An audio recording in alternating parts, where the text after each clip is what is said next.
There you go. The webinar is now being broadcast and people are joining us. We'll be starting in a moment. And I'm excited to see what we get here. To everyone joining us, we're going to be starting in just a moment.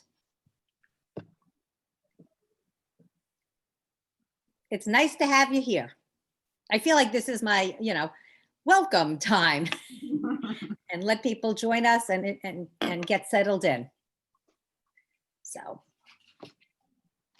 Meg, I absolutely love that background because I've seen a whole lot. Thank you. It's funny. You what you do for background. It feels like I'm a writer, and this is actually my first editions collection is what you're seeing behind me. So pretty awesome. Some of my favorite books there. You can see everything ever written by Elizabeth Strout is there in first edition, for example. I have some favorite authors who are up there. There's a lot of Margaret Atwood in there, and pretty cool. I'm going to just start talking now. So, okay. And off to the races we go. Hello, everyone. Good evening, at least on Long Island. I'm Elise Ingber, and I'm the Director of Cultural Arts at the Jacobson JCC. I'm so glad to see you virtually. So we're thrilled that we can bring you this program, part of the Linda and Gerald Marsden Partners with the Community.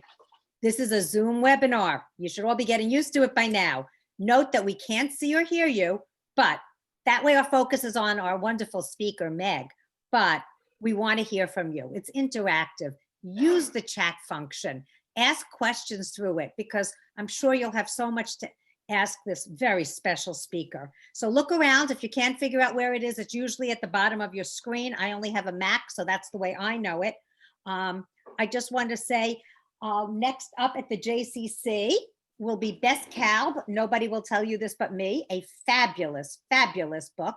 And she's joining us on December 3rd. But right now, we are so lucky to have Meg, who wrote this incredible book, The Last Train to London. So we'll endeavor to have your questions answered. Please support our authors. Purchase Meg's books. They're wonderful. They're worth it. And you too can have such a beautiful library like she does behind her.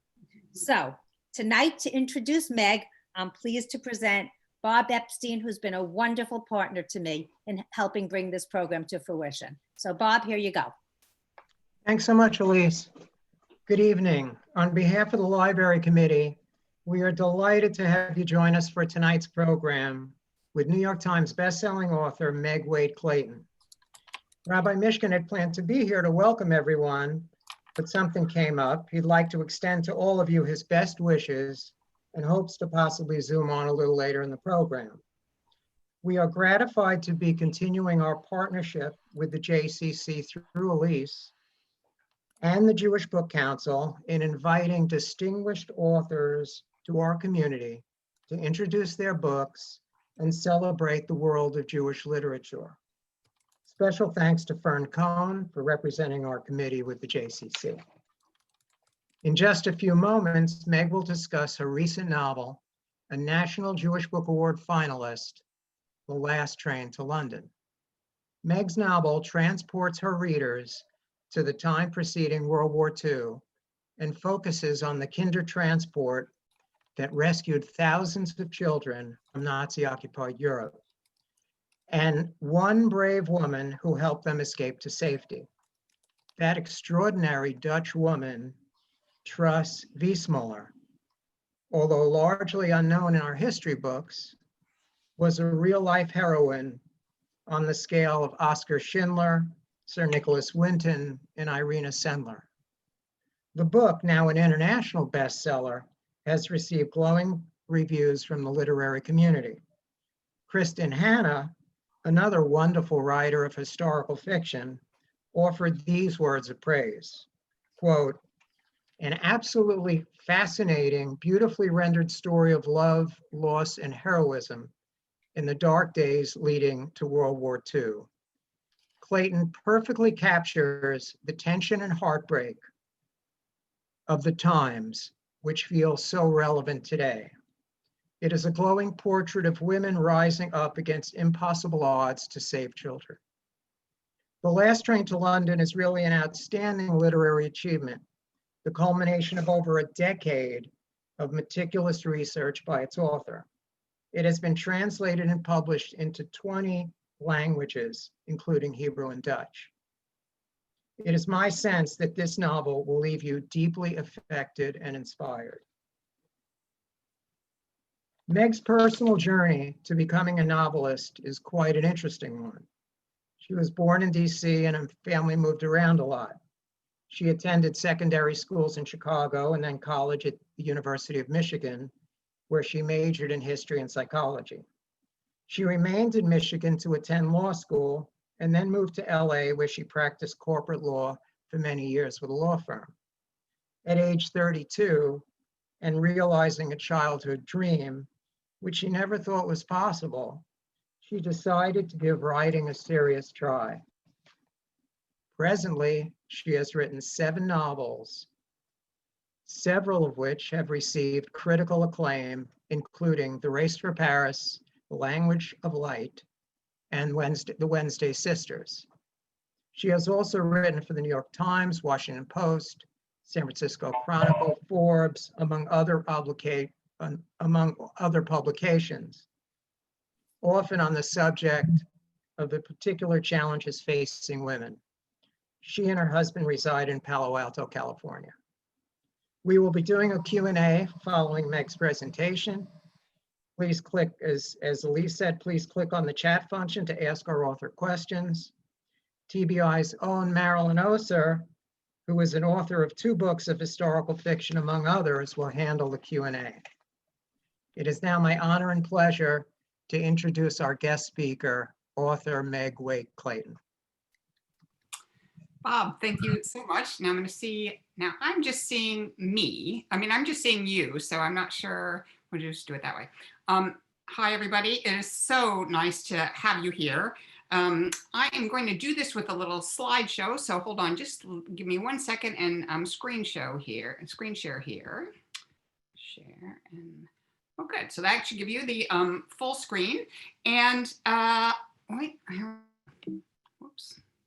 Oh, there you go. Because we're going to start here, and I'm going to ask you to look at this for just a minute and see if you can sort out what it is. And while you're doing that, I'm going to thank you all for being here. Thank Elise and Marilyn and Bob for hosting.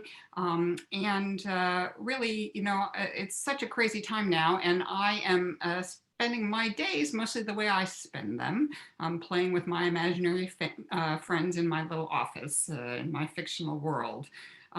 But I do miss so many people right now, and so it is particularly lovely to have this opportunity to connect with you all. So usually if I were doing this in person, I would ask you all to shout out what this is. But since you can't shout here, I will tell you that it's a Band-Aid box. And in all the research I did in writing The Last Train to London, this was one of the most moving. I saw it at an exhibit in New York very late in the process. And I will tell you that I stood in front of it actually weeping. And I thought it was so weird to be standing in front of such an ordinary thing weeping. But the docent brought me a tissue and said, yeah, the Band-Aid box, it gets everyone. So I hope after you read The Last Train to London, if you read it, that you will understand how such an ordinary thing can be so moving. And for anybody who has read it, I will tell you that there is not a Band-Aid box in the book. It's the kind of detail I would love to have added, but it was too late to add it by the time I saw it. So, usually if I were doing this in person, I would ask if anybody knows who this is, a show of hands. So just think to yourself. I will tell you that this is Truce Weissmuller. And as Bob said, she is a real life hero on the scale of Oskar Schindler of Schindler's List fame. And she is so completely forgotten that not even anyone at my Dutch publisher, she's Dutch, had ever heard of her before they read The Last Train to London. I'm going to speak a little today about where the novel started, spoiler alert, not with Truce. And a little bit about the story behind it and how hard it was to dig out that story. But I'm going to start with about 2 minutes of how I started writing. Bob has already told you some of it, but this is novel number 7. So if any of you have heard this before, I'll tell you I won't be quick. And I'm going to ask, for starters, if there are any teachers and librarians out there to please pay attention. I must warn you that some viewers may be a little disturbed by what they're about to see. This is me at the Sierra Madre Library circa 1970. I'm 11 here, already in my second year of braces, and just about to go on that worst of trips for a girl not yet in the 6th grade to buy my first brassiere. We'd moved to Los Angeles for 6 months to a neighborhood without children, and I was left to the mercy of my 4 brothers and the company of books. Luckily for me, our local library was having a reading contest for the summer, and all you had to do to win was read the most books. So most mornings I got on my bicycle, rode down to the library, picked up a stack of short books, brought them home and read them, and went back and filled out my little card with all my books that I had read. But at some point in time, the librarians who could see that I was reading plenty of books started putting better books into my hands, books like To Kill a Mockingbird, A Wrinkle in Time. And in reading those books, I began to imagine myself being a writer. So fast forward, not quite 3 years, I'm in the 8th grade. I'm back in Chicago, and I'm asked to stay by this woman, Mrs. Thompson, my English teacher, to stay after school. So I was a good student, but not always a well-behaved student. And there was probably some likelihood that I was talking with my friend Colleen Gibbons during the spelling test. We were wont to be talking during them. But she didn't ask Colleen to stay after, and she had turned out asked me to stay after so she could hand me back personally a poem. And to encourage me to try to have it published. So I submitted it to the only magazine that I knew published poetry, which was 17 Magazine. And well, they rejected it. It turns out 17 Magazine publishes poetry by mostly Pulitzer Prize winning poets, and not generally stuff written in purple ink on lined paper by 14-year-old girls. It was 20 years before I ever submitted anything again. But in case you don't think that teacher praise meant the world to me, please note that I still have this poem with my teacher's handwriting on it that I wrote nearly a half a century ago. So thank you, teachers and librarians, for the way you inspire us. I would not be a writer but for you. So if you want to do anything creative yourself, don't follow the route I did. Don't wait 20 years to submit everything ever again. Instead, listen to this guy on the left. That's my husband, Matt Clayton, who late one night when I was practicing law and he had left the practice of law, asked me if there was anything else I wanted to do with my life because I was working routinely 100-hour weeks. I said, well, hard-fought law degree and all that. And he stopped me and said, not what you're sure you can do. He knows I'm very type A, but if you could do anything, what would it be? And I said, if I could be anything, well, I'd be a novelist, but that's going to happen, ha ha. But he did not laugh. He basically said, how you can know if you can do it or not if you don't give it a try. I didn't exactly run out and quit my day job the next day. And after I did, I will tell you, it took me 10 years to get my first novel published. But here I am with my 7th novel and in the truly amazing position of being able to call myself a novelist, which still just amazes me. Okay, so The Last Train to London. It's based on the true story of the Kindertransport rescue of 10,000 children from Nazi-occupied Europe just before World War II began, and one extraordinary woman who led the effort. Otto Frank believes in learning lessons from history rather than learning history lessons.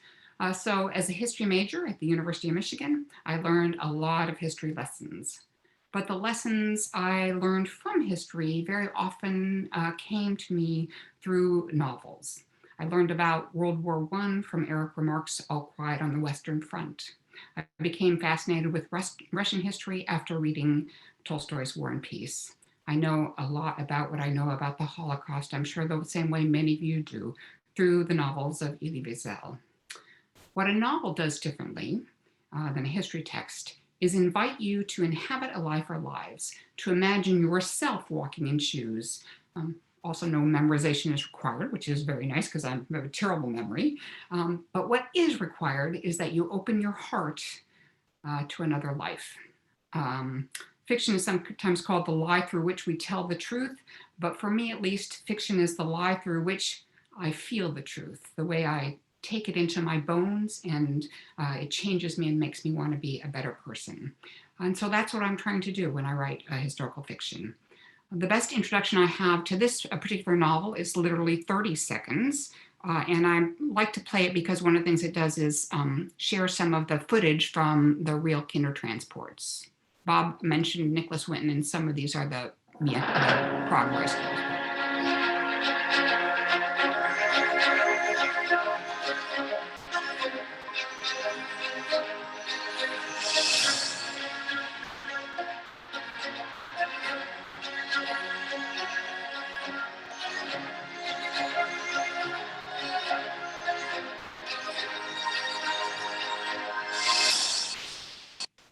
I always do that wrong. Hold on. That one I've got. Okay. So The Last Train to London is sometimes described as Truce's story, but as I said, it didn't begin for me with Truce. It began for me a decade ago when my usually chatty teenage son arrived home troublingly silent. He was a really joyful kid. He would ride his bike down the street home every day, literally singing. He has a beautiful voice, so the neighbors didn't mind as much as you might think they would.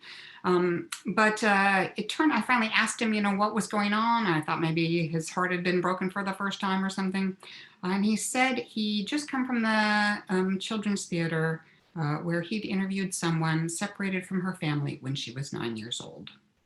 So I first began to learn about this effort in an effort to help my young son understand what he was learning, which had moved a 15-year-old boy to silence. Nick and his theater friends would go on to interview 4 women saved in the Kindertransport effort: Ellen Fletcher, Helga Newman, Elizabeth Miller, and Margot Lowry. Before they could write the play that their director had in mind, they were going to write it and perform it. The director died of stomach cancer. The kids scattered mostly off to college, as kids are wont to do, and never did write their play. But I was left haunted by this story. I was left trying to imagine if I could, as a parent, turn my child over to strangers, allowing them to be taken to a country where they didn't know the language or customs or have anyone to love them. I was left trying to imagine what it would be like to be one of those children, to climb on that train and leave everything that you knew behind. For much of the time I was learning about the Kindertransport, reading books and watching documentaries, eventually watching and listening to and reading a lot of interviews with the children, the survivors. I wasn't thinking that this was a book that I would write because it was about an attempt organized primarily by Jewish leaders in Britain, including this man, Norman Benwich, to bring primarily Jewish children from Nazi-occupied Europe to safety during World War II. So here's the little secret. I am not Jewish. Don't tell on me. Then I learned very early on about Nicholas Winton, who led the Progress Youths and has gotten a lot of press. So he saved about 600 children. Truce saved many thousands, but so she was forgotten. So I knew about Nicholas Winton, and so I had the idea that there must be somebody who led the Vienna rescues. I went searching for that person and found truly years into my exploration the name Truce Weissmuller. After I had her name, I found an online entry for her in Righteous Among Nations. It didn't even include the word Kindertransport, but it did tell me that Truce's big advantage was that she was a Gentile with access to the Nazi power structure. So I'm not Jewish, but neither was Truce. Neither were a lot of people who risked their lives to help others. And so oddly, as daunting as Truce is to take on as a character, after I learned of her, I was suddenly less daunted about taking on this story. So here's another little secret. I'm not Dutch either. That did pose some research challenges as I was going along, which I'll get to. So the story started for me the way I started writing it the way it came to me with the children and their parents. I surrounded myself with photos of some of the real families, including this girl, to create my 2 teenage characters, Zofia Len and Stefan. And I want to say the book is, the book is a triumphant story. It's a inspirational story that I hope will make you feel inspired after you read it. It is set in dark times, but it's meant to be a positive story. So Sophia Len is a teenage math prodigy, the child of an anti-Nazi journalist and a Christian. You might note that this girl, whose picture I used as inspiration for Sophie, isn't a teenager. She's not the same nationality, religion, or even hair color as my character of Sophia Len. But I felt such compassion pour out of me when I saw this photograph. And I poured that feeling into creating the character of Sophia Len. I didn't actually know who this girl was the entire time I was writing the novel. The U.S. Holocaust Memorial Museum, which is where I found the photo, identifies her only as refugee girl.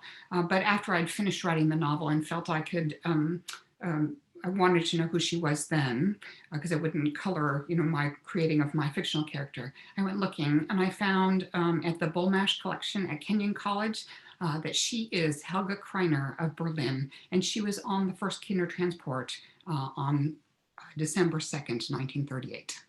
So my Sophie meets a younger boy, no, a slightly older boy whose name is Stefan, who is, again, not this boy, but this photo evoked in me a kind of affection that I poured into my Stefan. Stefan is an aspiring playwright who, unlike Sophie, has lots of friends. These children, Stefan and Sophie, are based on hundreds of hours of research about the real children involved in the Kindertransport, but they don't actually exist anywhere but in my mind on the page, and if I've done a good job, in my readers' minds and perhaps even in their hearts. Again, I hope through this novel to make people feel what this moment in history was like.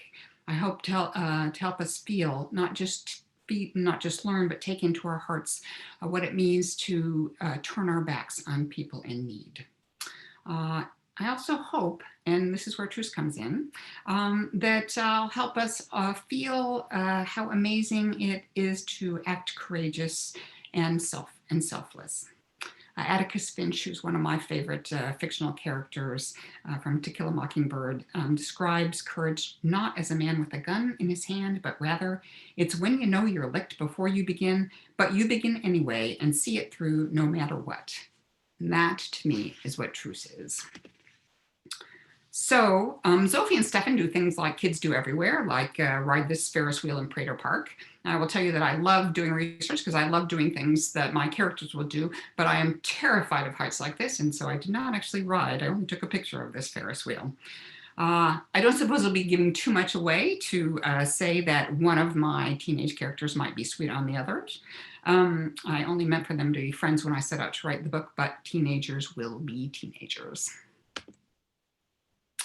Stefan's father owns a chocolate business because, well, if I'm writing about a Viennese chocolate maker character, I just said I like to be able to, experience the things my characters are experiencing in their books, in my books. So it allowed me to taste every bit of chocolate that came my way in the process of writing this book and to color research. So actually, the real reason that I made him a chocolatier, a successful chocolate maker, is that I wanted to show that the Jewish population of Vienna before the Anschluss was integrated into Vienna society and prosperous. And a chocolate business was the most evocative way I could think of to allow readers, shall we say, a taste of that. Before Hitler invaded Austria, more than half of Vienna's bankers, lawyers, and doctors were Jewish, along with half of its journalists. Hitler was just across the border and anti-Semitism was on the rise, but here's the thing. At first, Hitler was a joke. Even after he was made Chancellor of Germany, people thought it was a madness that would pass. And he was across the border. It was hard for people living comfortable lives and prosperous lives to imagine that the madness would cross into their world and put their own lives at risk. The change that occurred over years in Germany took only a few months in Austria. When 1938 opened, Austria was a free country. Its Nazis were largely imprisoned. In March, Hitler invaded. In November, the Kristallnacht night of violence and burning synagogues. So that's how quickly it happened in Austria. So Stefan's father's chocolate business has underneath the building an entrance to a fairly amazing, it really exists, underground world that underruns Vienna. There are tunnels of various sorts. Some are natural, some are man-made. They actually rerouted the river through some of them, and some of them are sewers. There's a 3-story underground area that used to be a convent. There's an area that used to be a Talmud school, and there's even a place that was an underground horse stable. There's a crypt, and not all the bones are in coffins. So what better place for a teenager to try to kiss a new infatuation than in the dark underground where scary guys like Orson Welles hang out.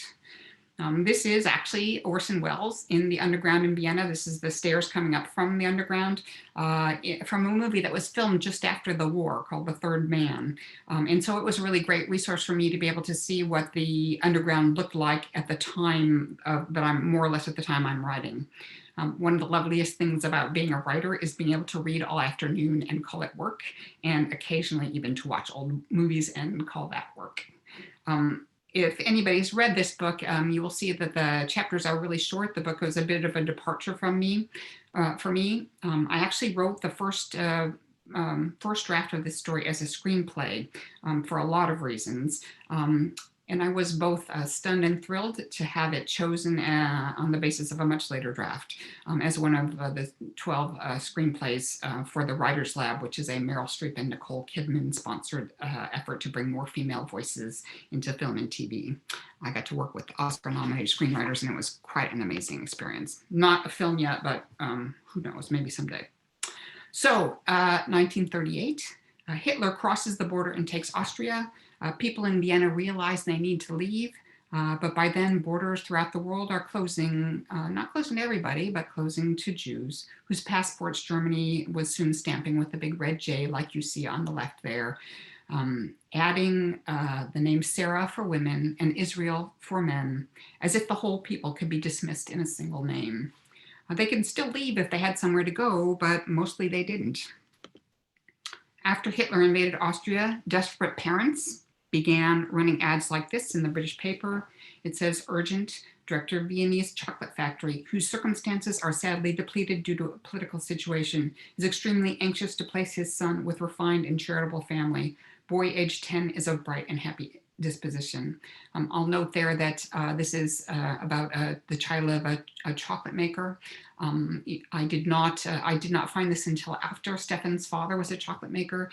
I think it's evidence of how very many ads like this there were, that it was not that hard to find a chocolate maker having done it. So into this void of children in peril steps Truce Weissmuller.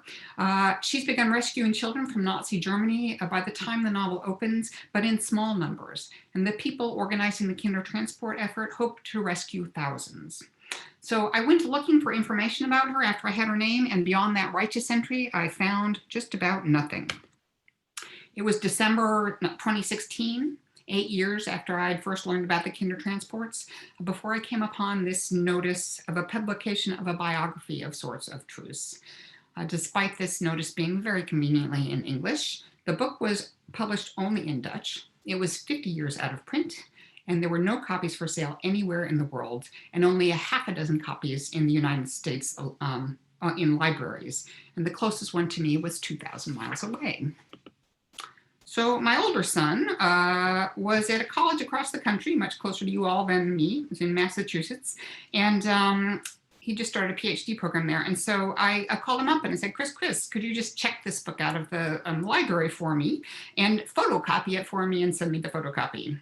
There was a long pause on the phone, and I thought, yeah, well, okay, he did just start this this swanky PhD program, and he feels like he was the least qualified person in the room, and maybe he doesn't have time to do that for me. But what he said was, Mom, you're a lawyer, copyright laws? And I said, well, you know, in Dutch, out of print. At which point he quoted back what I used to tell him when he was a young boy growing up, which is, if you lose your integrity, you lose everything.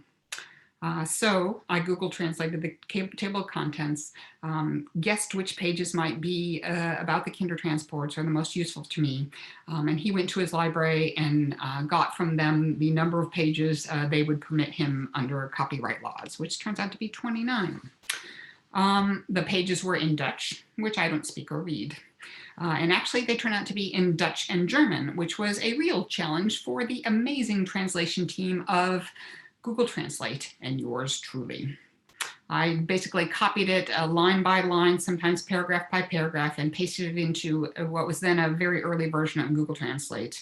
And sometimes it would come out total gibberish, and I would realize that there was some German in there, and I would have to go find the German, which I also don't speak or read, separately translate it and Tetris it all back together. But it was a little bit tedious, but those 29 pages included a very short passage about one of the major obstacles to truce helping children escape by then Nazi-occupied Vienna, which was the German in charge of Austria at the time. He's here with his wife, Vera. He has kids. He loved his mother, loves his children. From many angles, he looked like a really kind of regular guy. I will tell you, he even had a Jewish best friend when he was young, but he was a young and ambitious, not yet infamous, Adolf Eichmann. Yeah, that guy, the guy who would go on to several years later devise the final solution.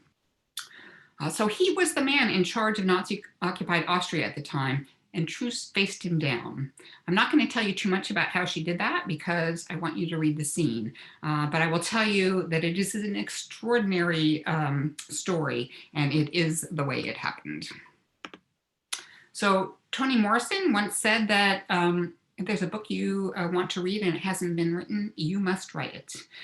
So this was the story I now wanted to read. And I'm just going to say Toni Morrison was given both a Pulitzer and a Nobel. So yes, I listened to her advice. And I hope you also appreciate the nice segue away from Eichmann, that picture of Eichmann. I show that for the least amount of time I can. He is an ugly, awful dude. And this is a beautiful picture of the Herengracht in Amsterdam, where Truce is from. And it's inspired a scene in the book. So there you go. So I enlisted a Dutch friend to find a copy of Truce's book for me, No Time for Tears.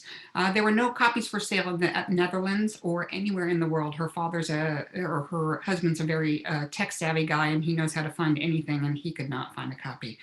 She finally got her library to get a copy from someplace else in the Netherlands library system. And she checked it out and photocopied it for me page by page. I will tell you, you'll be happy to know that nobody's integrity was a risk there because in the Netherlands, it is legal to photocopy an out-of-print book. So I just took the whole book then and Google translated it paragraph by paragraph to get a very bad translation of a very amazing story. I'm a lot of times asked how I write. Sometimes I will have this board behind me when I do these kind of presentations, but I don't right now where I am. So I will tell you I write however I can on a pencil, with a pencil and a journal on a keyboard. I outline, I do a billion drafts, and I do this, which is what I call my card outline, which goes on a corkboard or sometimes a magnetic board. When I start writing, I just take a bunch of those 3x5 note cards I used to use to write term papers, and I write ideas for what might happen in a scene in the book. I just write an idea and throw it on the floor and write another idea and throw it on the floor. It's a way of turning the editor off because any idea, if you give it, 5 seconds, seems like the stupidest idea in the world when you're writing. And eventually it comes, I use it as each of those cards that you see there is a chapter. The colors is a different point of view. It's one of the things that works for me when I'm writing. As I said earlier, the real story of the Kindertransport and what Truce Weismar did is truly inspiring and uplifting. The risk that people took to get these children to safety, often putting their own lives on the line for the sake of strangers. We need more of that in the world we live in today. I'm really incredibly humbled by the response. There's all those nice things that Bob already told you about, so I'm not even going to go through them. One of the most moving is that for me is that it's coming in 20 languages and that it's sold at auction in Israel, which was very exciting for me. It's sold at auction here and in Israel. But what is most important to me is I just feel incredibly grateful to be a part of Truce becoming better known all over the world. This is a brand new statue honoring her in her hometown of Alkmaar in the Netherlands. And the Alkmaar did it all. This had nothing to do with me, but my publisher helped raise money for the statue, and they are sending me a small cast of it, which I'm very excited about. But that's not even the most humbling. What's most humbling for me is the responses I've received from some of the real people involved in the Kinder Transport. People like Marion Wolf, who wrote me to tell me that she was number 211 on the first Kinder Transport from Vienna. And she said that my story was just like she remembered it. This guy on the left, his name is Philip. He left Vienna when he was 5. He came to an event I did in Southern California when we were still doing in-person events. And for those of you who've read The Last Train, he is so like Walter would be as a man. He's just the kindest, most interesting person. We talked for a long time after the event, and it was really an honor to get to know him. This group is the Opper family. Erica Opper, who's in the top right there, her mother, Gertrude Ruth Friedman Opper, was on a 1938 Kinder Transport from Vienna. She's pictured here with her granddaughter Naomi and her great-granddaughter Lucy, as well as her daughter. And they are, as Erica told me, 4 generations who wouldn't exist were it not for the kindness of strangers. And this is the last of the survivors that I will share a picture with you of, although I've spoken with so many and I just could go on forever about them. This is Paul Alexander in the middle there. Paul lives in Israel. I haven't met him, but a friend of his from the United States who read the novel sent him a copy, knowing his history. Paul was put on a Kinder Transport when he was 1 year and 7 months old. He wrote me to say that he just finished reading the book. He said, "Actually, I didn't read it. I cried all the way through it. I've read many books about the Kinder Transport and the Holocaust, but your book, written so sensitively, is really special and meaningful to me. It touched my heart from beginning to end. Thank you, Meg, for writing this book, and I can confirm, as you hope in your dedication, that your book more than does justice to my own story." I tell you, that means a lot to me because it was really hard for me to take on this story, to believe that I could write this story. And it's just so gratifying to feel like I felt like I wouldn't do it right and I wouldn't do these people justice. So that just means the world to me. This photo is of Paul and his grandson and his son. And when Paul was in his 80s, on the 80th anniversary of the Kinder Transport, they biked the entire route that his train to freedom took him. So The Last Train to London, it's Truce's story and that of the children and their families. But as I wrote it, I held in my heart the silence of my own son when he first came home and told me about the Kinder Transports. I hope it does them all justice and that Truce will inspire others as surely as she inspires me. And I think with that, I'm going to go onto the screen and Marilyn is going to take questions. So please just put your questions in the chat. I'm happy to answer anything about almost anything I do. Okay. Thank you, Meg. This has been so far wonderful. We have a question from Joy, who is the wife of a fellow who was a 9-year-old boy on the Kinder Transport and who died in May of COVID-19. She is hoping for a sequel following the lives of the children on the Kinder Transport. She said of your book that he had told her that it was like a meat market, as you portray. But he went on to become a university professor, and I guess she was so taken by your characters, as was I. They are enchanting, the children. and would like to know if you plan to follow them. Yeah, I'm gonna say hi to Joy. I'm sorry I can't see everybody there, including Joy. Yeah, Joy wrote me about her husband, and she wrote me, you know, so just really moving, that he was the last one left in the room in Broadhurst, Kent, and nobody wanted to take him because he spoke only German. So, you know, what happened to these kids when they got to England? There are so many different stories, and the stories are as varied as there are lives. The first groups of children came to that last picture I showed you is one of they were housed in, the first groups of children were housed in a summer camp. And then prospective parents literally came, and the children sat at these long tables, and they were picked over, and, you know, a parent picture they didn't. And it reminded me of, on a much different scale, you know, when I was in the middle school and fortnightly, and, you know, the girls all lined up, and there were a lot more girls than boys, and then the boys picked the girls, and if you weren't picked, then you were left behind. And imagining that being not just one dance, but your entire life is a really heartbreaking. When I originally started the novel, it's a big story. It goes on forever. And I thought maybe I would follow the children further along once they got to England. A spoiler alert, they get to England. It does have some happy ending there.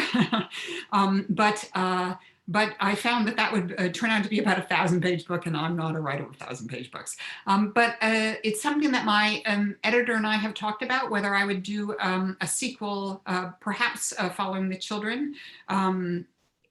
And I may. I am talking to several survivors who are sharing their experiences with me after they left home, so that I would have, you know, whenever you're writing a novel, the question is, can you get enough information to portray the truth, even though it's fiction? And so I feel like, yeah, maybe I would have that now, and so I might do that. And I will tell you that Truce went on to do some truly extraordinary things during the war, and I could probably write another 3 books about Truce. But I will tell you also that that's not going to be my next book unless my editor really doesn't like what I'm going to send her in about 3 weeks here. But I have a book that will be coming out again from HarperCollins in right now. It's scheduled for November of next year, which will be the day after my mother's, November 9th, the day after my mother's 85th birthday. So I cannot imagine a nicer birthday present to give to her, and I'm very excited about that. Thank you, Joy, for the question. And thank you also really for sharing with me your husband's experience. Another 3 books about Truce sounds just wonderful. Fern would like to know, you referred to the fact that you usually didn't write such short chapters. She'd like to know what made you choose this technique. She thought it was very effective considering the powerful emotions that many of those chapters evoked. Thank you. Well, so the one thing about this story is it's a big story with a lot of people playing very important roles, and I wanted to make sure that I presented a view of all the sides of this. And so what that meant was there were going to be a lot of point of view characters. And if you have a lot of point of view characters and every chapter is, 10 pages, you end up with $1,000 book, a 1,000-page book. And as I said, I'm not a 1,000-page book writer. And so I had recently read All the Light You Cannot See, which, if you all haven't read it, is just an extraordinary novel. Won the Pulitzer Prize. And that's a technique that he used to use some pretty short chapters. And so I thought, oh, I could try that. And it turns out to work really well for me. I mean, one of the things it does is it makes you think about what's really important. You put in what's really important, and you leave out the rest of it. And so I think it's can be good for pacing and things like that. Anyway, I quite enjoyed it, and that's the way I'm writing the book I'm working on now again. So, but I was definitely inspired by Anthony Doerr's extraordinary All the Light We Cannot See. There's a question about Sophia Len.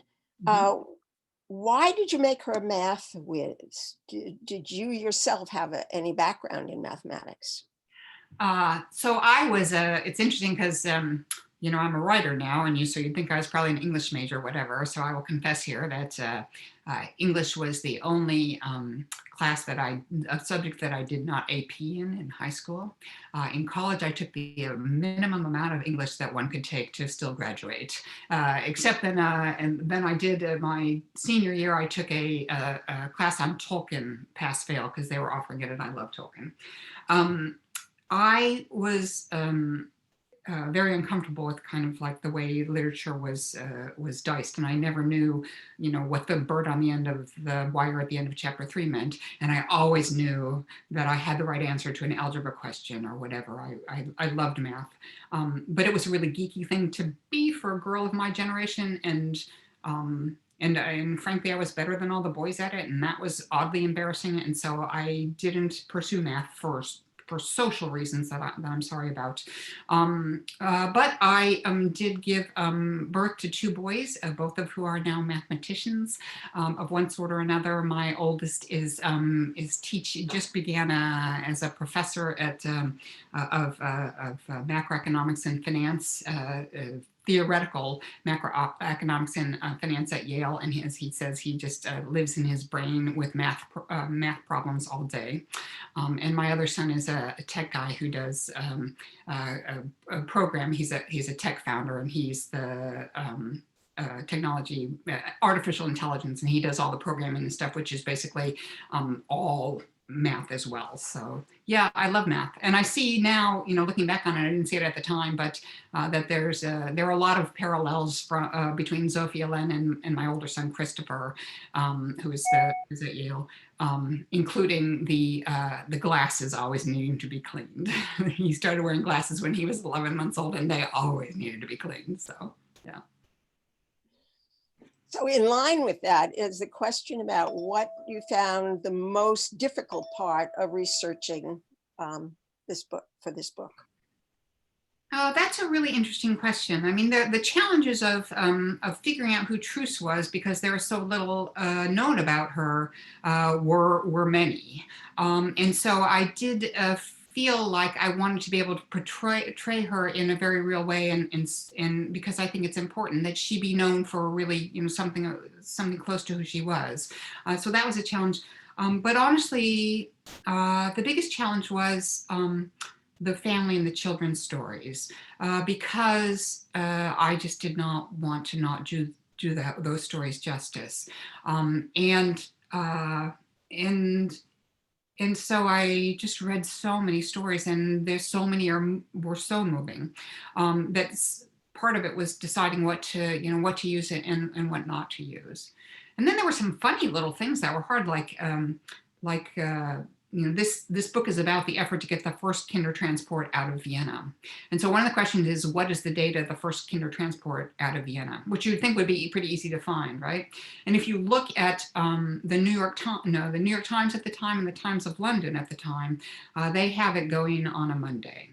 But if you read Truce's book, she has herself meeting with Eichmann on that Monday, and the train going the following Saturday, which is the Sabbath.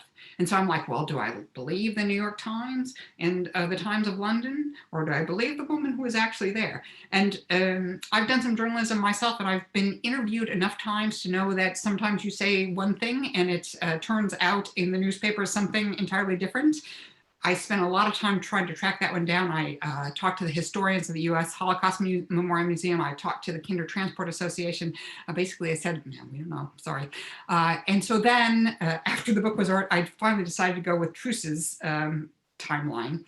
And then at that same exhibit where I saw the Band-Aid box, they had a kind of like a calendar journal of one of the boys on that first train. And it is very clear from that journal, from his journal, that it left on the Saturday. And so Truce was right, and the New York Times and the Times of London were wrong. So there you go.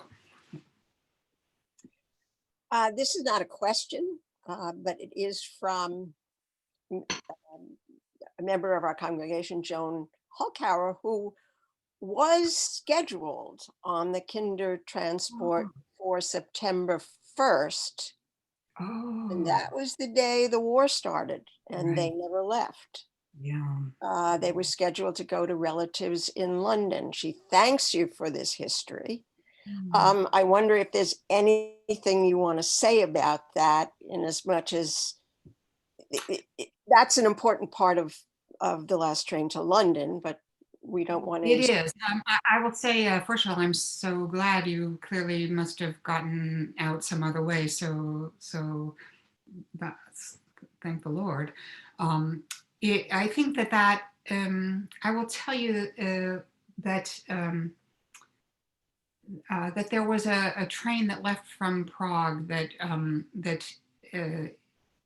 that didn't make it out because the war was declared and it was not allowed to leave Germany.